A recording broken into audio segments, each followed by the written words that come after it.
Hello, Feuzion. My name is Alex Fuse, the host of Fusion News. Today is March 19th, 2018, and boy, do we have a big show for you right now. I'm on the phone with the voice of the New York Yankees, Mr. John Sterling. John, how are we doing today? Oh, I'm just fine, thank you. We're, as you know, nearing the end of spring training, and everyone's looking forward to this year. I mean, the expectations are so high, but we're all looking forward to it. Definitely. What was your reaction when you heard the news that the Yankees got Giancarlo Stanton joining this Yankee team this season? Well, I really couldn't believe it that they could get someone. I mean, he was the National League most valuable player, and he hit 59 home runs. So, and added to Judge and Sanchez and Bird and Didi. That's quite a lineup, and I think it's great. It's a funny thing. It puts, as they say, the hat on the Yankees. Now they're expected to win, but I think it's kind of fun. And for a broadcaster, it's grist for my mill. I'm real happy about it. The Yankees have a new manager coming to town this upcoming season, Aaron Boone. And I know you were very close to Joe Torre, and the Yankees very truly liked Joe Girardi. But then something happened at the end of last season or throughout the whole season last year. So then they made a team decision that we weren't going to move forward with Joe Girardi. So what was your reaction when Joe Girardi, and the Yankees didn't make an agreement to come back this upcoming year? And the Yankees, of course, picked Aaron Boone to be their next manager. Well, I certainly was very surprised. But it's certainly a trend in baseball, and I guess other sports as well. It's very different how management looks in baseball, anyway, at the manager. And Boston won the East, and they fired John Farrell. Washington won their division by plenty. Both Boston and Washington got knocked out in the first round, and Washington fired their manager. And the Yankees got within a game of the World Series. But you know what I think? I think they thought that 10 years is a long time, and people stopped listening to the message, and they wanted someone who they felt was a better communicator. And I have been a fan of Aaron Boone's ever since he played for the Yankees. And when he was with ESPN, he's a very likable guy and very down to earth. And every time ESPN did a Yankee game, and that's a lot of games, Aaron would come into our booth and schmooze with Susan and myself. So, Girardi had a great run, but I don't think they wanted to invest in him, which they would have had to for, let's say 3 to 5 years. And I think Aaron Boone will be successful. Now, it has to be said, one of the reasons he'll be successful is he has a very good team. You have to have players in any sport, but he's very likable, he's very intelligent, and I think he's going to be a great manager. What would your role of the starting rotation be to this Yankee team? How important are the starter pitching to the Yankee team this upcoming season? Well, I would guess if there's a question mark, it has to be a question mark about everything. Nothing is that. We're seeing this in the NCAA tournament. Yeah. Nothing is set in stone. But I guess if there's a question mark, you would say after Severino, how will Tanaka pitch? How will CC pitch? How will Sonny Gray pitch? How will Montgomery pitch? And if I had to count, first of all, it doesn't really matter what I say. It doesn't matter what anyone says or anyone writes. It's how they play on the field, and that we'll find out. But if the starters pitch okay, that lineup is going to score runs. And I will say this, the Yankee bullpen, which is so important in baseball now, I think is the best bullpen in baseball, start to finish. So you could see if the starting pitching is just a little bit better than average, they would have a great chance because they're going to score runs. And if they have the lead after 5 or 6, they're in good shape. So I think it all bodes well for the Yankees. Well, we'll see. Definitely. John, let's switch gears now and talk about your career as a Yankee announcer since 1989. And some people don't realize how much prep work goes into preparing to call a baseball game. So can you walk me through your day-to-day lifestyle? Let's say you're preparing for a game today. The Yankees' first pitch at 7:05. What are you doing right now? Well, it's 3:30 in the afternoon. I'm probably swimming. Get my workout in. Mm-hmm. And then I go to the stadium. People ask me, how do you prepare? Well, Alex, I've been preparing since I was about 7 years old. And if you follow something every single day, which I do, in football, basketball, hockey, and baseball, you're prepared. And I haven't missed a game since I started doing baseball in 1982 in Atlanta. I haven't missed a game. And so, all those years with the Braves, from 83 through 88, and 88. At 89, I joined the Yanks. Hey, that's a lot of games. I haven't missed a game with the Yanks. So one game prepares you for the next. It's as simple as I can make it. I don't depend on writing down a whole lot of statistics and all, but just one game prepares you for the next. So frankly, I think it's very easy. John, I have to be honest. I wasn't a baseball fan until eighth grade, and I got grounded for 3 weeks, and I couldn't watch any TV. So what I did was I turned my radio on, and everyone was talking about the Yankees. It was back in 2012.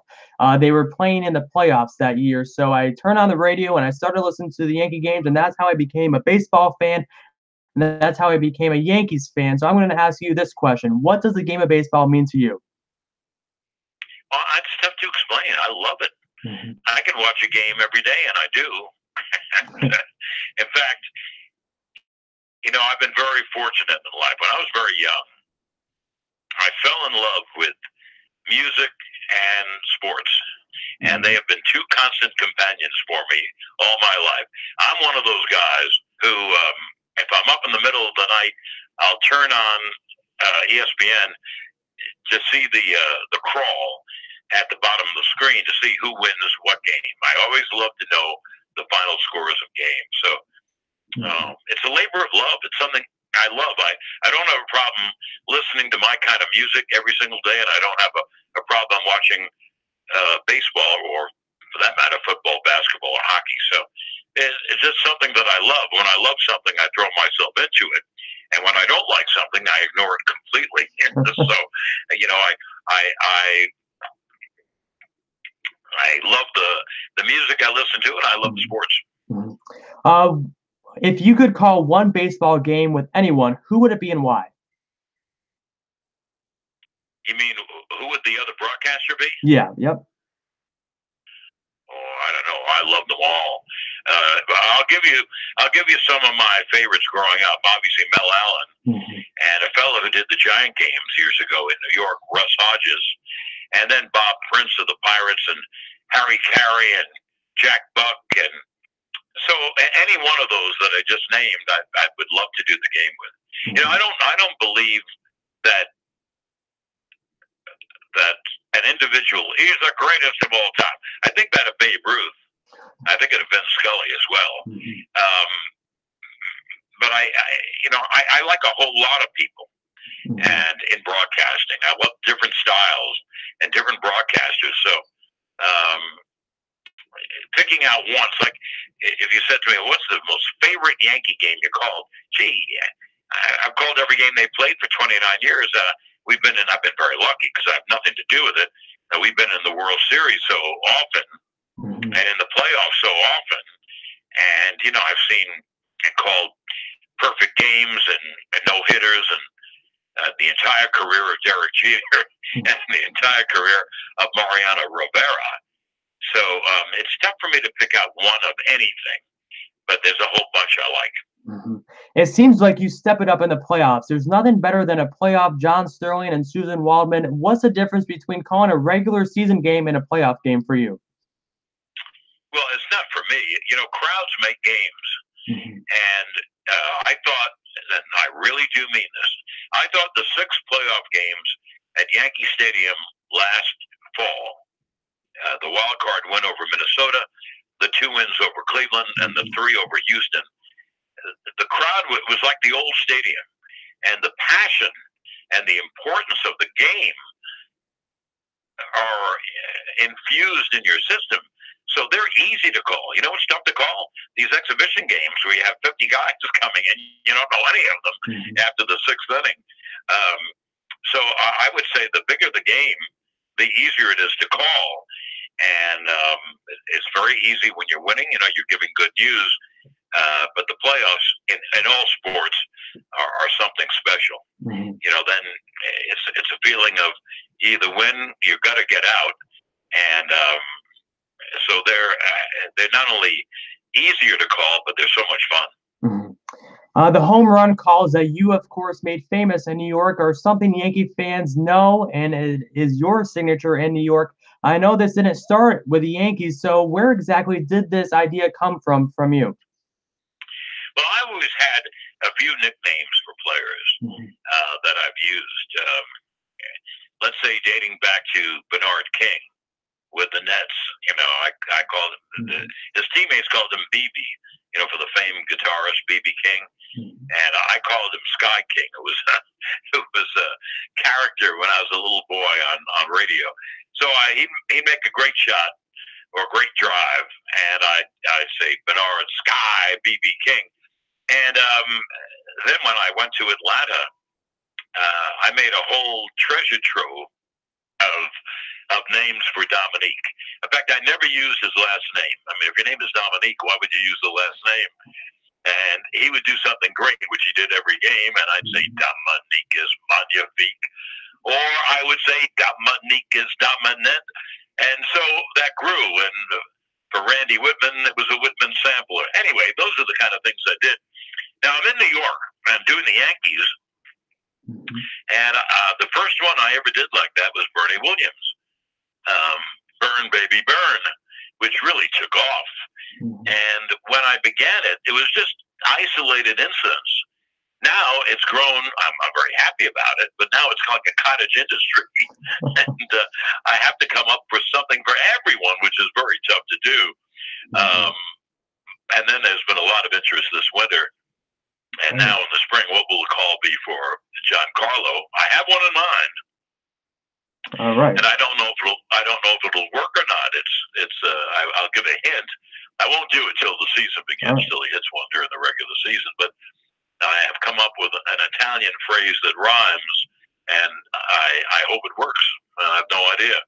But many others I've come up with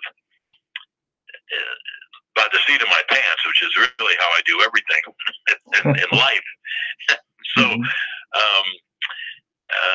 you know, Robbie Cano, don't you know, an A-bomb from A-Rod, those are made up on the spur of the moment, along with Burn Baby Burn. And Bernie goes, boom, he loved both of them. And, but now, as I say, it's become, you know, kind of a cottage industry where I have to do one for everyone. But it's a kick. It's a play on words. That's all it is. Not meant to be taken seriously. It's just fun. No, this is entertainment. Yes. It may be sports. It may be sports entertainment, but it is entertainment. So I approach it like that. Do you have one favorite call of yours? Well, I don't, but I would say that the one that was repeated the most, I think, is the A-bomb for A-Rod. He had so many home runs. But you can't say I don't cherish him like I do my kids. So, you know, it's just a call. Yep. It's just a play on words. That's all it is. And you know, I get a kick. I did one in Spanish for Bobby Abreu because his dad was called the Candyman. So my engineer, the late Carlos Silva, told me what Candyman would be in Spanish, and I used that. And for Russell Martin, who is French, I used a French phrase that I read about the Canadians years ago. Anyway, I just worked them up, and you know what? People seem to like them, and I'm very happy that they've gone over. Very, very happy. Well, John, the last question I have for you, and I'm going to steal this from Michael Kay, that he asked you this question on center stage over the offseason. If I had one athletic bone in my body and I made the Yankee team and the Yankees were playing in the World Series and I hit a home run, which would never happen, what would your home run call be for me? Well, because of your name, it's really easy. That I did make up on the spot. I would say Alex lit the fuse, and I would say he is Well, you heard it from the voice of the New York Yankees, John Sterling. John, I want to say thank you again for coming on my show today. I wish you the best of luck in your 29th season of the New York Yankees, and it's 30 next year, John. Well, it's 30 this year, actually, but well, maybe we'll end it. Maybe the Yankees will end it with 29. Yeah, I hope that we go one game further and make it to the World Series. That would be fun. But, you know, it's easy for people like me or the writers in your favorite newspaper to give all these predictions. And, you know, as they say, they're not worth the paper they're printed on. So we'll see. You know, one question that no one can answer, and it's the most important one, who's going to get injured and how long will they be out? And look at this. Houston won the World Series last year. And they didn't get Justin Verlander to the last hour of the trade deadline. In fact, people tell me to make it dramatic that they didn't get him to the last 10 minutes of the trade deadline when Verlander agreed to leave Detroit. Without Verlander, they don't win the World Series. They probably don't beat Boston in the first round. So that's the fun of it. You know, when the teams hit the floor or the field or the ice, whatever, you know, the ability of the players and a little luck involved, that determines who's going to win it. It won't be determined by broadcasters and writers. So it figures to be a fun year, and I'm looking forward to it. Definitely. Thank you again, John, for coming on my show today. My pleasure. Thank you, sir. Thank you.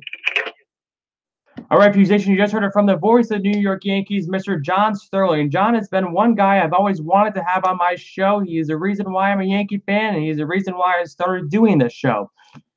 Well, Feuzion, it's been a pleasure. I hope you enjoyed this interview. Comment below what you thought about the show. Hit the like button, hit the comment button, hit the share button. Make sure to share it with all your Yankee friends as well. Feuzion Nation, thanks again for listening and watching, and I will be seeing you very soon. Thanks for watching.